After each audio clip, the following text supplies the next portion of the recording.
저는 김병호의 척추 라이브에서 척추 관련된 의학 정보를 전달해 드리고 있는 연세산돌병원의 김병우 원장입니다. 네. 지난 시간까지는 디스크와 관련된 이야기를 좀 중점적으로 연속해서 시리즈로 나눴던 것 같아요. 이제는 이제 협착증이죠. 디스크 말고 또 다른 척추병이 있다고 그러면 협착증인데, 협착증에 대한 이야기를 좀 나누려고 하고, 그리고 또 특별히 이제 전반적인 협착증에 대한 이해, 그리고 우리가 알고 있는 또 오해 이런 거에 대해서도 한번 풀어보고, 또 다음에는 노인들의 협착증 치료에 대해서도 좀 단계별로 나누어 가지고 여러분들께 유익한 강의를 준비하고자 합니다. 오늘 제목이 척추 협착증이 정상 노화의 과정이냐라고 물어보는 거였어요. 그렇죠? 자, 척추의 노화 과정, 척추의 노화 과정이라는 이야기는 굉장히 많이 들어서 여러분들도 잘 알고 계실 거예요.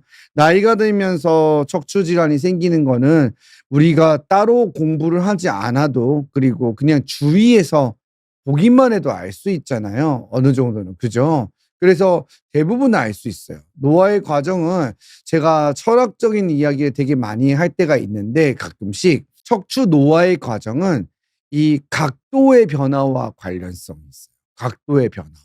그래서 우리가 아이들이 커서 어른이 되어가지고, 어른이 또 노화가 되어서 할머니 할아버지가 돼서 다시 이제 하늘로 돌아갈 때까지의 이 과정들을 보면은, 이 우리 사람이라고 하는 건 걸어서 움직이잖아요. 네, 걸어서 생활하는 직립보행을 하는 척추동물이란 말이에요. 그런데 이게 이제 각도랑 어떤 연관성이 있냐면은, 아기들을 잘 보시면 아이들이 처음에, 우리가 아이들이 태어나서 이렇게 쌓여져 갖고 이렇게 있죠. 근데 어느 날 갑자기 얘가 걸어 다니지 않죠. 그 과정이 항상 일관성이 있어요. 어떻냐? 아이들은 일단 제일 먼저 하는 게 뭐죠? 이 고개를 가눌 수 있어야 돼요. 뒤집고, 그 다음에 고개를 들어 올릴 수 있어야 돼요. 그게 돼야 앉을 수가 있게 되고, 앉고 기고가 되어야 걸을 수가 있겠죠. 그래서 이때 제가 항상 드리는 얘기가, 우리가 뭐라고 그랬죠? 고개를 들어 올린다. 이때 바로 목의 각도가 만들어져요. 그 다음에 기고 앉고 쓰면서 허리의 각도가 만들어지고, 그러면서 직립을 하게 되거든요. 근데 노화의 과정을 보면 이 척추가 반대로 갑니다. 반대로. 먼저 목, 허리의 각도로 왔죠. 허리, 목으로 가는 거예요. 허리의 각도를 잃게 돼요. 그래서 주저앉게 되고, 그러면서 하체의 능력이 부족해지고, 그러면서 어떻게 되죠? 이제 병상에 눕게 되면은 목의 문제도 생기게 됩니다. 그리고 이제 목을 잘 못 가누게 되니까, 그때부터 이제 노화가 시작이 되면서 이 각도가 소실되는 거예요. 그래서 제가 항상 척추의 노화 과정은 이 각도랑 연관성이 있다. 그런데 이걸 이제 전체적인 이야기를 나누는 거고, 환자가 이런 허리에 각도의 문제가 생긴 거라, 물론 굽어서 통증이 생기거나 이런 것 때문에 병원에 오시는 경우도 있지만, 사실상 병원에 내원하시게 되는 거는 대부분 통증 때문이에요. 그럼 이 통증이라고 하는 것은 이제 이게 노화의 과정으로 보아야 되는 거냐, 또 통증의 주범이 되는 협착증은 노화의 과정이라고 하는데, 그럼 이거는 과연 우리가 어떻게 이해하는 것이 좋은가, 이거에 대한 것이 오늘 강의의 포인트라고 보시면 돼요. 자, 우리가 척추의 노화 과정을 이야기할 때는 크게 두 가지 용어가 있어요. 의학적으로는. 제가 봤을 때 여러 가지 말이 되게 많지만, 그중에서 여러분들이 두 가지 정도를 기억해 두시면 좋아요. 하나는, 첫 번째가 스폰딜로시스, 척추증이라고 하는 겁니다. 제가 강의에서 종종 이야기를 해요. 사실은 척추증이라고 말하는 것이 맞다라고 표현할 때가 있었죠. 그다음 또 하나는 이제 우리가 너무나도 유명한 병이 스파이널 스테노시스, 협착증이라고 하는 병이 있어요. 이렇게 두 가지 용어가 있는데, 모두 다 퇴행성 변화로 인해서 발생하는 병인 것은 분명한데 차이가 있습니다. 차이가 있어서 요거를 조금 더 여러분들이 개념적으로 가지고 있으면 좋겠어요. 그렇다면 척추증, 협착증, 말이 되게 비슷한데 이 두 가지는 어떠한 차이가 있는 건지 한번 조금 파헤쳐 볼게요. 척추증이라는 말은 말 그대로 노화와 퇴행성 변화 그 전체를 의미하는 말이에요. 척추라고 하는 거는 뼈와 디스크와 신경, 근육, 인대 여러 가지가 모여서 우리 몸을 지지하고 지탱해주는 아주 주요한 구조물이잖아요. 그런 장기잖아요. 이때 이 척추 자체에 뼈나 디스크나 관절 등이 모두 노화와 퇴행성이 생겨서 뼈가 자라나거나 변형이 생기거나 디스크가 닳거나 그런 걸 척추증이라고 하는 거예요. 그러니까 결국에 나이가 들면 척추증은 당연히 생기는 거예요. 당연히. 그래서 척추증은 예를 들어서 80대 노인한테 있어서 몇 프로가 되겠냐? 아주 많은 비율이 척추증이 생길 수밖에 없어요. 왜냐하면 세월의 흔적이 있기 때문에 노화가 되는 거죠. 그러면 협착증이라고 하는 말은 어떤 말이냐? 협착증은 척추증과 같이 퇴행성 변화로 인해서 생기는 게 주요 원인은 맞아요. 물론 다른 원인으로도 협착증은 생길 수 있겠지만 그래도 가장 흔하게 생기는 주요한 거는 척추증과 같은 퇴행성 변화로 생기는 게 맞는데 그중에서도 신경이 지나가는 통로인 척추관이라는 곳이 좁아져서 신경을 압박하는 거예요. 그림에서 보면 이렇게 빨갛게 표시해 줬잖아요. 노란 색깔로 척추관이 원래 이렇게 지나가야 되는데 이게 좁아진 거예요. 좁아진 거죠. 그래서 생기는 게 협착증이고 척추증은 이것뿐만이 아니라 디스크도 생기고 뼈도 모양이 변하고 뼈도 웃자라는 골극도 형성되고 물론 협착증도 포함되고 그런 게 이제 척추증이에요. 어떤 의미에서는 척추증이 조금 더 넓은 의미라고도 할 수 있겠죠. 그래서 여러분들이 이것을 헷갈리시는 경우들이 많아요. 근데 통상적으로는 우리가 협착증이라는 단어를 굉장히 많이 사용해요. 의사 선생님들도 그렇고 환자분들도 그렇고 책에서도 강의에서도 방송에서도 매체에서도 척추증이라는 단어를 잘 안 쓰고 척추증과 협착증을 비슷한 의미로 사용을 하고 그리고 척추증이라고 이야기를 해야 될 때도 협착증이라고 표현하는 경우가 많아요. 정형외과에 갔어요. 내가 이제 다리가 아픈 거예요. 그래서 이제 여기가 좀 땡겨요. 그래서 좀 쩔뚝쩔뚝하고 다리도 좀 저리고 엑스레이를 찍었죠. 그럼 선생님이 얘기를 하시죠. 나이가 어느 정도 되면 이야기를 하신단 말이에요. 아, 협착증의 가능성이 있다. 실제로 MRI 찍은 건 아니지만 디스크 공간이 좁아지고 좀 이런 것들을 보았을 때 가능성이 있는 거예요. 근데 나이가 되게 젊어요. 20대야. 협착증이 생기는 나이는 아니잖아요.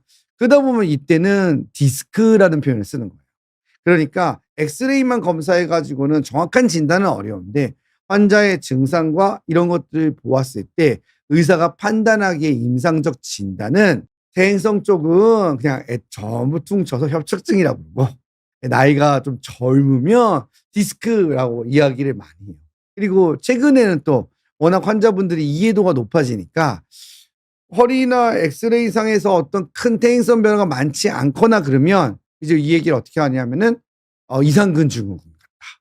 이런 표현도 많이 쓰시는 거예요. 그러니까 선생님들이 여러분들에게 이야기하는 진단명은 어떻게 보면은 친근한 진단명을 더 많이 써요. 친근한 진단명을 많이 쓰기 때문에 우리가 협착증 자체가 전체적으로 퇴행성 척추 변화를 모두 일컫는 말처럼 쓰이기는 하는 것 같은데 실제로 의학적으로 용어 구분을 하자 그러면은 협착증보다는 척추증이라고 말하는 것이 어떻게 보면 퇴행성 척추 질환에서는 더 적합한 용어가 될 수 있고 협착증은 조금 스페셜하게 신경이 지나가는 통로가 좁아져서 신경을 압박하는 상태가 될 때를 이야기하게 됩니다. 자, 그러면 이제 우리가 척추증과 협착증이라는 단어에 대한 차이는 조금 알았어요. 알았고 그러면은 구체적으로 이 척추가 노화가 되는 거는 어떤 방식으로 일어나는지를 조금 알아야 되겠죠. 그래야지 이 척추의 노화가 결국 협착증하고 어떤 연관성이 있는지를 알 수 있잖아요. 그래서 척추의 노화를 조금 더 자세하게 이야기를 하면 다음과 같아요. 척추는 크게 세 가지가 문제가 생겨서 노화가 발생하게 돼요. 가장 중요한 건 디스크예요. 디스크의 퇴행성 변성이 일어나고 변화가 생기면서 생기게 되고 후관절 병증이 악화돼서 또 관절의 변형이 오면서 생기게 되고 그 유명한 황색인대가 두꺼워지고 이러한 과정을 겪으면서 척추에 노화가 발생하게 되고 이 세 가지 요인이 주된 기전인데 이것들이 한 척추 분절을 차지하게 되면 한 군데 협착증이 되겠지만 한 마디에서 생기기도 하고 두세 마디가 동시에 발생하기도 해서 이 전체가 퇴행성 변화가 전체 척추에 영향을 주는 거예요. 그러면서 허리의 밸런스나 각도도 무너지게 되는 거고 그러면서 골절이나 디스크나 기타 등등의 퇴행성 낭종들이나 여러 가지 이벤트들이 중간중간 발생하면서 환자를 아프고 힘들게 만들고 또 밸런스를 무너지게 만들면서 결국에는 노화를 악화시키는 게 됩니다. 그래서 이 세 가지가 척추 노화의 주된 기전이다라고 보시면 되겠어요. 자, 그러면 오늘 강의 주제가 그러면 이 협착증이라는 게 정상적인 노화인가? 이걸 지금 얘기하는 거잖아요. 그게 왜 이런 이야기가 나오고 또 정상적인 노화 과정이라고 알겠는데 그러면 어떻게 뭐 치료를 하라는 거야? 말라는 거야? 이렇게 헷갈릴 수가 있어요. 그거에 대한 백그라운드 설명을 조금 해드리려고요. 이 부분은 생각보다 환자분들이 굉장히 헷갈려 하셔서 첫 단추를 잘못 끼게 되면은 치료를 하실 때 많이 주저하게 되고 힘들어지는 거예요. 그래서 요거를 제가 오늘 포인트를 가지고 설명을 좀 드릴게요. 의사들이 지금까지 환자를 진단하고 치료를 하는 그 과정을 역사적인 과정을 보면 좀 이해하시면 돼요. 지금은 뭐 2026년에 우리 얼마나 이 AI까지 등장하면서 굉장히 최첨단 과학 기술이 발달했잖아요. 근데 처음에는 MRI 자체도 퀄리티가 매우 낮았고 MRI로 진단을 하는 것도 어려웠어요. 그러다 보니까 의사들이 이 MRI가 보급되는 초기에 영상 결과랑 통증이 같다라고 생각을 한 거예요. 이게 무슨 말이냐면은 협착증이 있으면 당연히 아픈 거고 통증이 없으면 협착증도 없다라고 판단을 한 거예요. 마치 뇌출혈이 있으면 의식 저하가 일어나고 뭔가 신경학적 발생이 하겠죠. 근데 뇌출혈이 없으면 괜찮고 이렇게 이해를 한 거예요. 폐렴이 있고 몸에 염증이 있고 폐혈증이 있고 이러면 열이 나고 쇼크도 발생하고 그런 거랑 똑같이 협착증이 있기 때문에 당연히 아픈 거고 환자가 협착증 증상이 있어서 아프면 당연히 검사를 하면은 협착증이 있을 거라고 생각한 거죠. 너무너무 당연한 얘기죠. 어떻게 보면. 정말이죠. 너무 당연한 얘기예요. 근데 의학 연구라고 하는 게 환자만을 대상으로 하는 건 아니에요. 왜냐하면 전체적인 인구에 대해서도 건강한 사람한테서도 어떻는지 순수 과학적인 면에서 접근을 하기도 하고요. 역학조사적인 면에서도 검사를 하게 돼요. 그런데 처음에 몇 가지 연구들이 조금 센세이션을 한 거예요. 경종을 울린 거죠.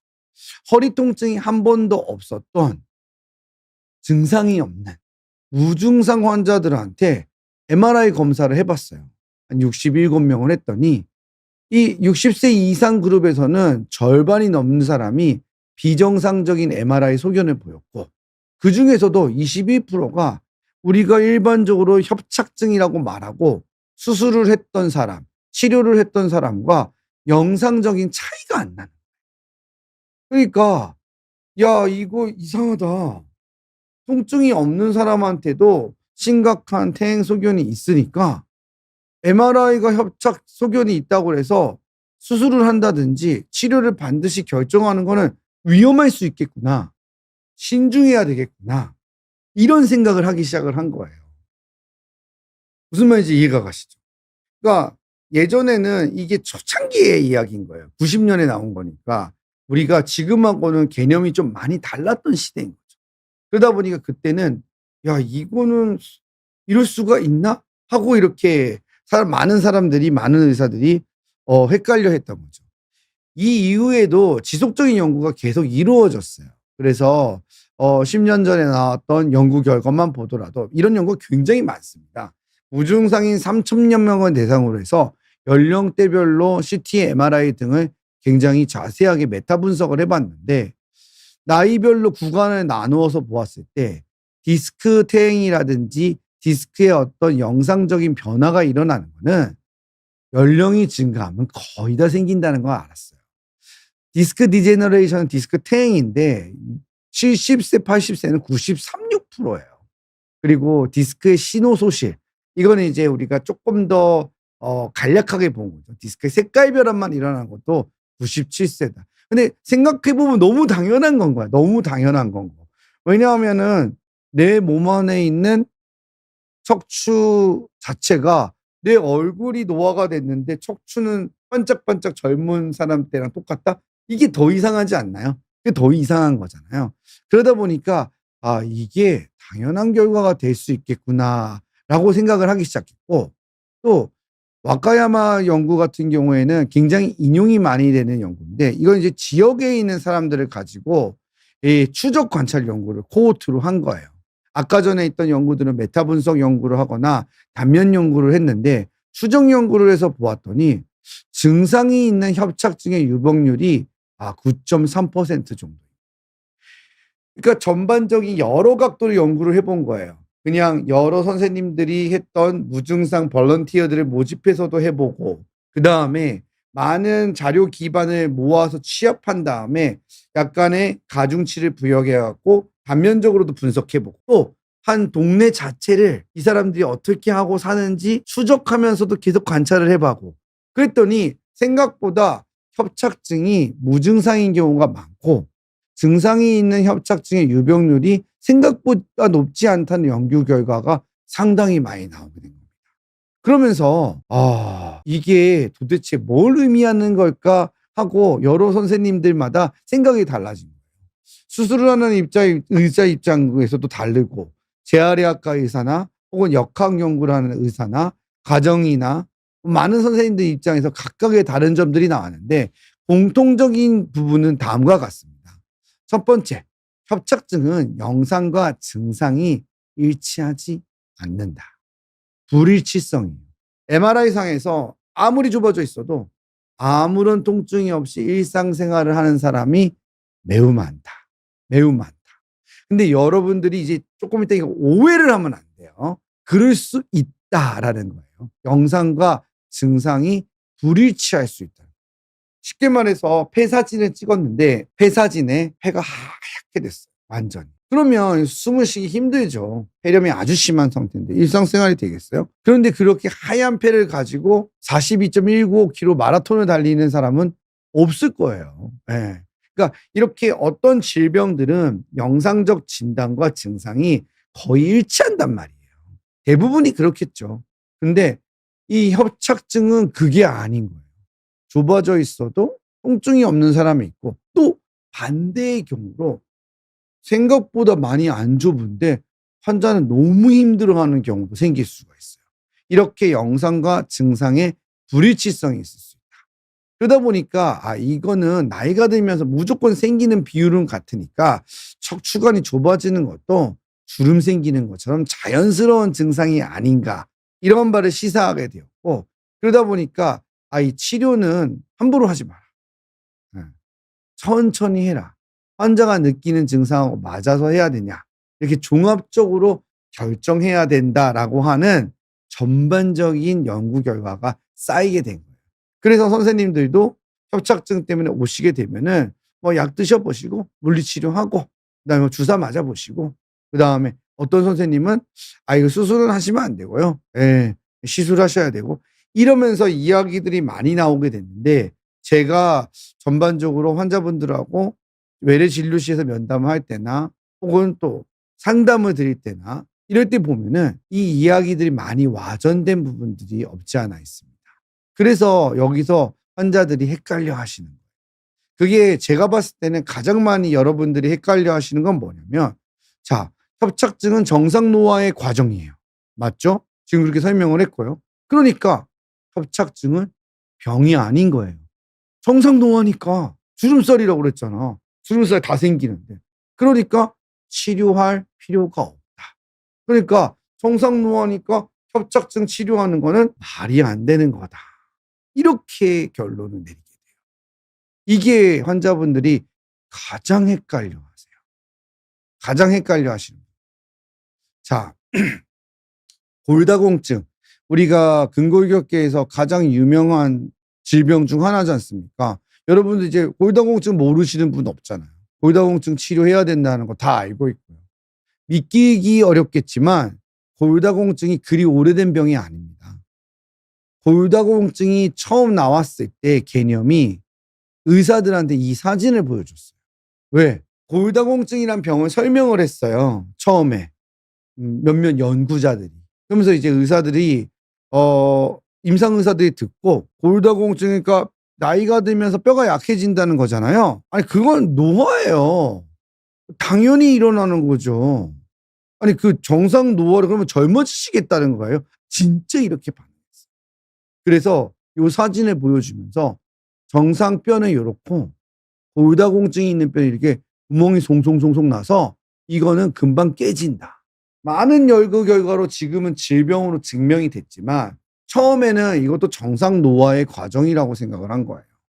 요즘 얘기가 많이 하는 근감소증. 우리 노화나 혹은 노년의학 하시는 분들은 근감소증에 대한 이야기 엄청 많이 하시잖아요. 네. 그래서 연세가 드시면서 근력에 대한 부분, 근육에 대한 부분, 근육 건강에 대한 부분, 이런 것들을 이 젊음의 비결, 장수의 비결, 만병의 관리에 대한 이런 걸로 정말 얘기 많이 하시잖아요. 근감소증도 생각을 해보세요. 나이가 들면서 골격근 감소한다? 너무 당연한 거예요. 당연히 정상 노화요. 아니 아놀드 슈왈츠제네거 유명하신 우리 배우분 계시잖아요. 터미네이터 주연이셨고 대단한 몸을 가지고 있었잖아요. 근데 지금 나이가 드시면서 몸이 작아졌잖아요. 그 사진 많이 보여줬어요. 근감소증 강의할 때마다. 저도 그 사진 많이 보여드렸고요. 그러면서 이게 병적인 거다. 이것도 질병인 거다. 설명을 했거든요. 골다공증도 처음에 그랬었어요. 그래서 지금은 다 질병으로 인식하고 당연히 고쳐야 되는 거고 예방해야 되는 거라고 생각을 하지만 그 당시에는 어땠다? 이 정상 노화. 협착증도 정상 노화, 골다공증도 정상 노화, 근감소증도 정상 노화. 그러다 보면 병이 없죠. 병이 없어요. 다 정상 노화니까요. 자, 그러면 우리가 의학적으로는 왜 이런 것들을 질병으로 얘기하냐?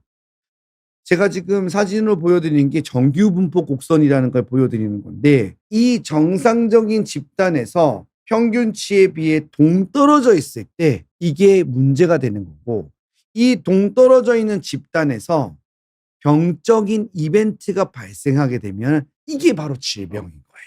자, 골다공증으로 돌아와서 이야기를 하면 어떤 거냐? 자, 정상적인 이 공간이 있단 말이에요. 정상적인 사람들의 골밀도가 있는데 이 정상 골밀도보다 동떨어져 있는 사람이 있어요. 좋은 쪽으로. 너무 뼈가 단단한 사람도 있고 뼈가 너무 약한 사람도 있겠죠. 이 너무 약한 표준 편차로 많이 떨어져 있는 사람. 그 사람들이 결국에는 골절이 많이 생기고 취약해진다는 거예요. 이벤트가. 그러니까 유의미한 거야. 그래서 이 사람들이 환자인 거예요. 근감소증도 같은 개념이에요. 자, 우리가 대부분의 측정치들은 다 이런 정규분포 곡선을 그리게 돼요. 체중, 키 재면 중간 평균값이 제일 많아요. 그죠? 그리고 큰 키가 있고 작은 키가 있겠죠. 자, 근데 키에서는 어때요? 큰 키랑 작은 키랑 정상 키랑 사이에서 큰 문제가 생기나요? 큰 문제가 생기지는 않아요. 하지만 체중은 문제가 생기죠. 초고도 비만이 되면 각종 질병의 이벤트가 높아지게 되고 저체중에서도 각종 질병의 이벤트가 높아지죠. 그래서 이렇게 병의 유병률을 보면 U자 모양의 그래프를 그리게 되는 거예요. 결국 정상 노화의 과정이라고 말을 할 수는 있겠지만 전체 인구 집단을 봤을 때는 내가 어느 특정 범주 안에 들어가서 질병적인 상태가 되면 이거는 돌이킬 수가 없는 질병 상태가 되는 거예요. 그래서 협착증도 같은 정도의 협착증이라 한다 하더라도 MRI상에서는 일상생활에 제한이 생기고 증상의 유무가 확실하면 이게 질병으로 분류가 되고 이건 확실한 질병 상태가 돼요. 그래서 여러분들이 어렵지만 이 개념을 알아야 돼요. 자, 적절한 비유인지는 모르겠지만 감기도 마찬가지예요. 같은 감기 바이러스에 걸린다 하더라도 우리가 인플루엔자인데 노약자나 어린이나 만성질환자들은 심각한 질병에 걸려서 폐렴이나 이런 걸로 큰일이 날 수 있잖아요. 무서운 병이 될 수 있잖아요. 그런 거랑 같은 원리인 거예요. 내가 협착증이 있다 하더라도 정상 노화로 인해서 내가 굉장히 건강한 상태와 그리고 신체 수행 능력이나 이런 게 문제가 없고 통증도 없으면은 저위험군이니까 괜찮겠지만 내가 고위험군에 속해서 질병도 있는 상태의 통증과 퍼포먼스가 떨어지게 되면은 협착증으로 인해서도 크나큰 위험이 생길 수밖에 없는 겁니다. 그래서 우리나라 국민을 굉장히 괴롭히는 질병이 되는 거예요. 자, 그래서 협착증은 여러분들이 이렇게 정의를 이해하시면 가장 좋습니다. 일단 퇴행성 변화로 인해서 가장 많이 생기는 병이고 신경 통로가 좁아지는 게 맞아요. 뭐 디스크 때문에도 생길 수 있고 각종 이유가 있습니다.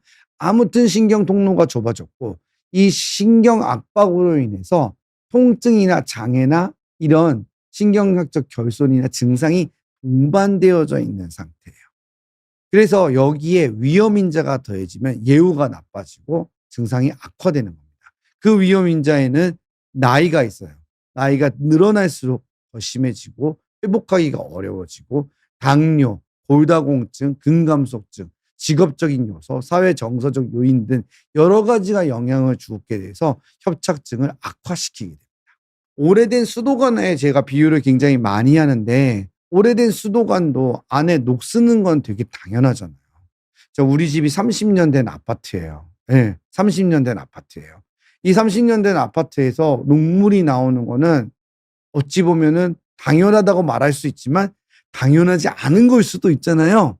뭐 오래됐으니까 그렇겠지. 근데 당연하지 않은 걸 수도 있어요. 자, 그러면 이렇게 피할 수 없는 일이지만 우리가 무언가가 이 피할 수 없는 일로 괴로울 때는 어떤 거죠? 갑작스럽게 뭔가 생겼을 때. 내가 어느 날 쌀을 씻으려고 하는데 시커먼 물이 나와.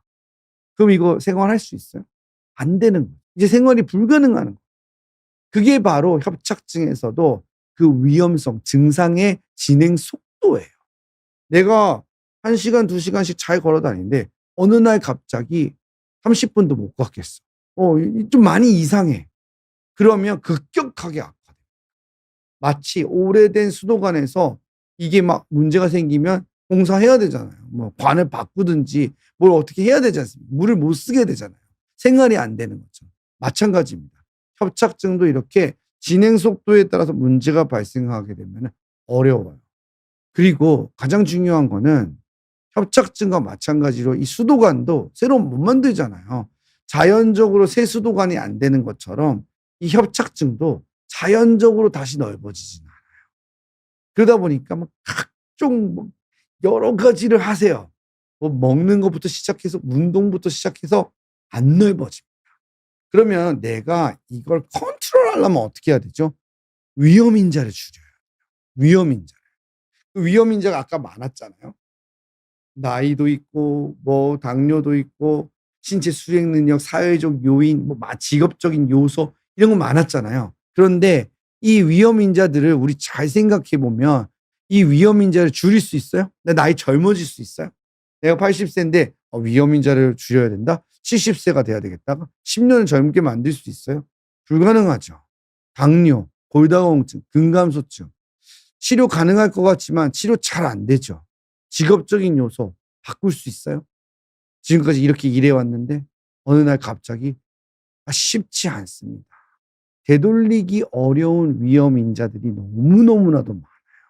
그래서 협착증에 대한 치료는 오늘 이 시간이 부족해서 다 얘기를 못하지만 협착증에 대한 치료가 대부분 염증에 대한 관리 치료를 1번으로 하는 이유고 그 다음에 주위의 척추에 대한 지지요법을 많이 하려고 하는 거예요. 그러다 보니까 이렇게 위험인자를 돌리려는 노력을 하는데 아까 이야기했던 것처럼 어느 정도 이상 진행된 협착증은 다시 돌이킬 수가 없기 때문에 통증이나 일상생활 제한을 느끼게 된다면 그때는 수술적인 치료를 고려해야 된다. 이것을 기억해 두시면 좋겠습니다. 수술을 했던 환자분의 사례를 보면서 제가 어떻게 해서 일반적으로 수술을 선택하는지 그리고 협착증이 어떠한 예후를 드리는지를 간단하게 정리해보고 끝내볼게요. 72세 여자분이시고 이분 같은 경우에 해외 거주자이셨는데 약물 치료랑 신경 차단 수술을 했어요. 수술 쪽 치료는 이미 고려를 하고 계셨고 병 자체가 뭐 1, 2년 이상 되었던 병이었어요. 처음에는 걷는 건 문제 없었어요. 5kg고 뭐 15kg고 걸을 수 있었는데 그때마다 조금씩 좀 다리가 뻐근하고 좀 힘들었죠. 그래서 증상에 대해서 홈닥터한테 얘기를 했더니 피지오테라피도 하고 약도 주고 이러면서 미국은 우리보다 병원 가기가 굉장히 힘들거든요. 그러다 보니까 그렇게 하고 그다음에 이제 뭐 또 의사가 아닌 또 케어하는 곳들이 있어요. 그런 곳에서 이제 교정 치료 같은 것도 좀 받고 그러면서 좀 지냈는데 이게 점점 안 되는 거예요. 점점 안 되고 많이 땡겨요. 많이 힘든 거예요. 그래서 '이거는 치료를 해야 되겠다.' 생각을 하고 MRI 검사를 진행을 하시게 됐어요. 그러니 이제 거기 미국 닥터가 4 번하고 5번 사이에 협착증이 있다. 지금 보면 이쪽이 앞쪽이고 여기가 뒤고 이게 4번 뼈고 5번 뼈인데 여기에 퇴행성 변화가 생겨서 척추관이 좁아졌다. 그래서 계속 이러면 수술을 해야 되는데 보통 이제 이렇게 퓨전 서저리라고 해서 나사못을 고정해 갖고 하는 수술을 하게 될 수도 있다.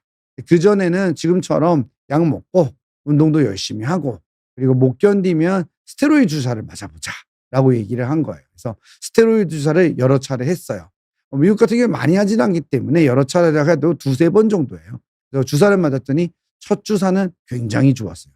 행복해서 괜히 나한테 겁 많이 준 것 같고 주사 맞고 나니까 상당히 편한데라고 생각을 한 거예요.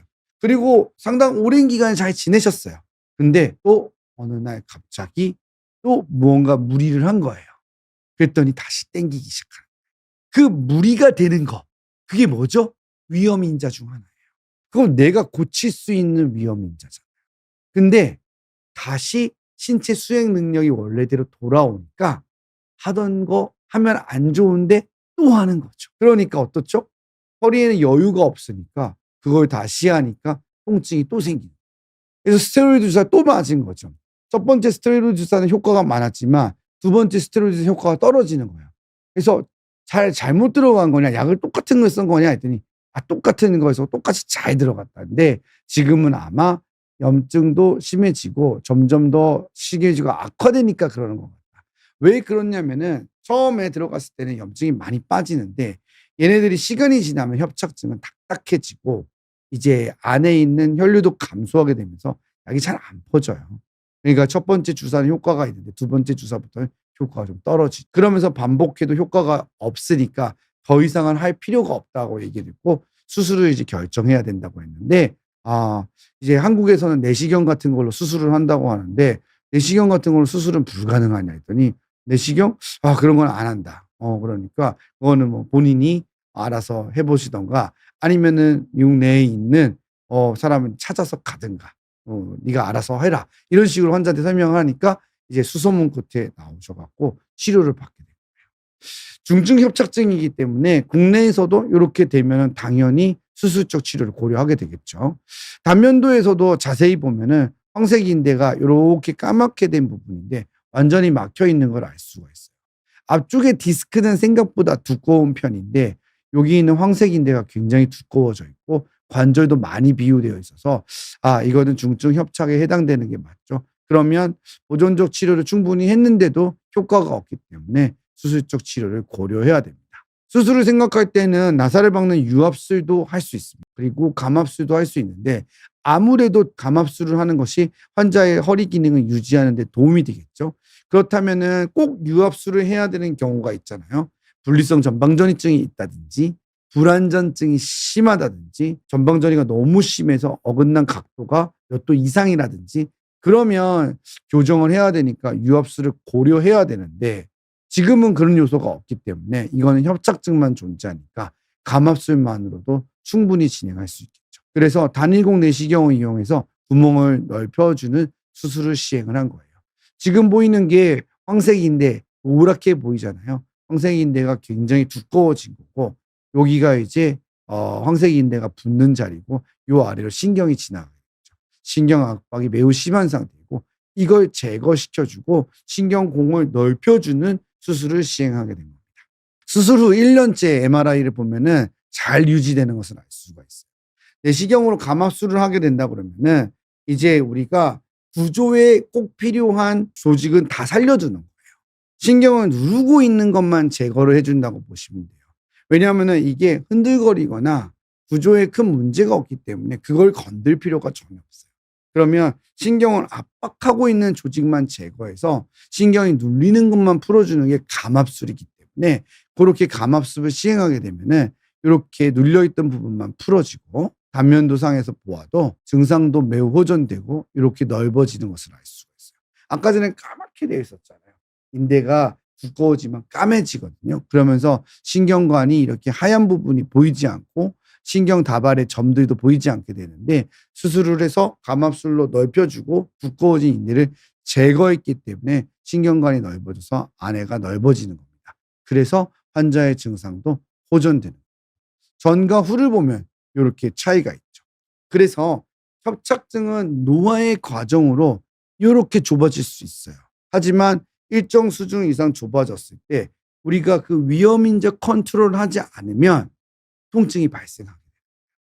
거기서 이제 늦지 않았을 때 초기에 대응을 잘하고 잘 컨트롤을 해서 이 위험인자를 잘 조절하면 조기는 그대로 또 유지를 하실 수도 있어요. 근데 이게 안 되죠. 그러다 보면은 악순환이 반복하게 되고 그러면 좁아진 협착증은 절대 자연적으로 넓어지지가 않기 때문에 어떻게 되죠? 점점 증상이 악화되는 거예요. 그래서 구조적인 개선을 해주는 감압술이 필요할 수 있는 상황이 벌어지는 겁니다. 그래서 이렇게 좁아진 게 원인이기 때문에 넓혀지면 당연히 증상은 개선될 수가 있는 거죠.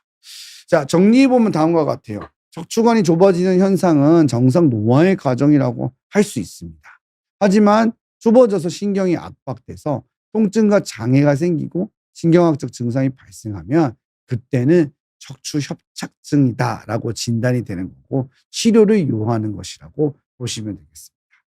자, 오늘은 협착증에 대한 기본 개념을 익혀봤습니다.